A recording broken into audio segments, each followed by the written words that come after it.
कभी आप लोगों को जुकाम हुआ है? क्या एक्सपीरियंस किया आपने? बताना मुझे। मैं अपना एक्सपीरियंस बताती हूँ। मुझे जब जुकाम हुआ तो क्या हुआ।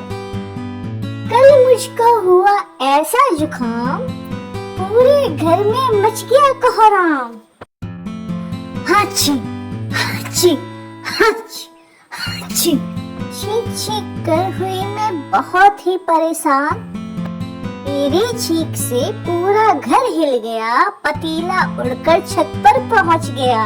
ताई ने डर के मारे खिड़की के बाहर छलांग लगा दी। थाली भी थर थर थर थर कांप के फर्श पर बिखर गए। बात सिर्फ इतनी ही रहती तो कोई बात नहीं थी। हद तो तब हो गई जब गली के कुत्तों ने भी मेरी छींक सुन के अपने कान दबा लिए। पड़ोसियों ने डर के मारे बिना कहे ही डॉक्टर बुला लिए।